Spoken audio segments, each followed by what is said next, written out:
Welcome back, class. It's Dr. Lindner. Let's get a basic understanding of the EKG and the electrical conduction system of the heart. This is just a quick review because I know we've covered this in a previous video.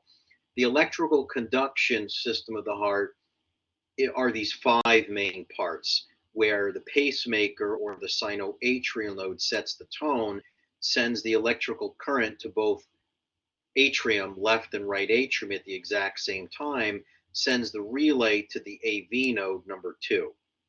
The AV node is going to hide the electrical current in that interventricular septum where it becomes the bundle of His.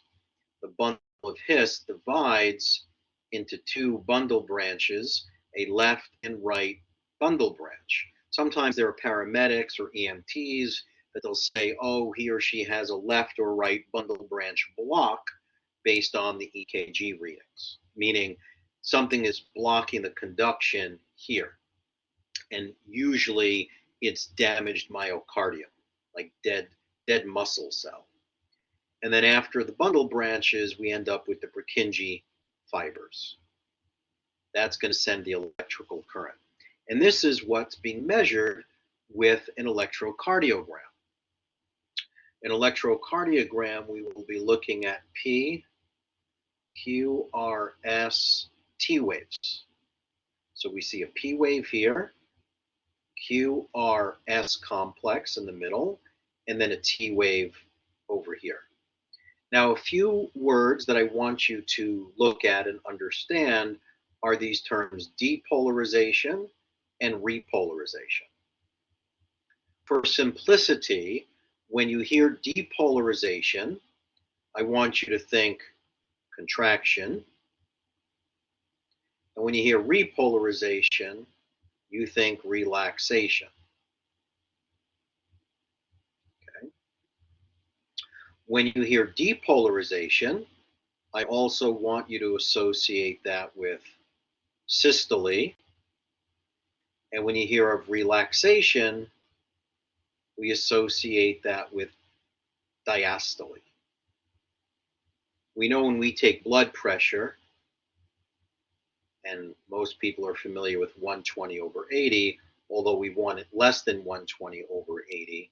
The 120 is systole, the lower number is diastole, meaning what is the pressure in millimeters of mercury in the ventricles when the heart is contracting, and what's the pressure when the heart is in relaxation mode. 120/80 should be less than that. Okay, so when you hear those terms, that's what you're thinking. So here's the P wave. Sees a little upswing.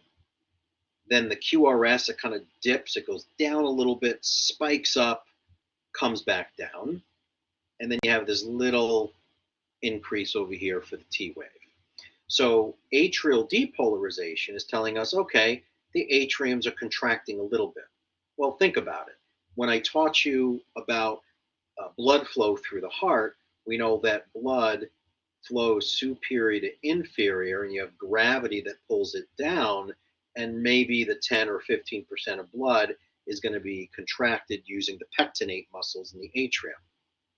Now, the ventricles, when they contract, there's a lot of force going from the ventricles upward because they're contracting inferior to superior. So if you look at and compare atrial dipole to ventricular dipole, they're both upward swings, but which one has the most visible upward swing, when the atrium contract or the ventricle? Definitely the ventricle. So you got the P, QRS, and then when the ventricles repolarize, there's a little bit of a bump up here called a T wave. Nothing significant. Now, we can use these waves to tell us if it's normal heart conduction or if there's some sort of disease that's setting in.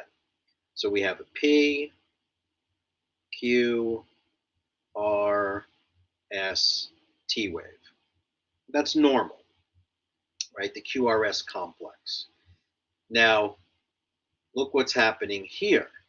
Look at the T wave, right? P, Q, RST, there's an inverted T wave right there. Here, there's an elevated ST segment. And over here, this is the P and that's the Q, there's a significant Q wave. So that's normal. Ischemia means lack of blood flow. That's ischemia. Then there's going to be an injury. And after the injury, there's an infarct when there's lack of blood flow, lack of oxygen. There's an MI or a myocardial infarct, which becomes necrotic. Necrosis means black.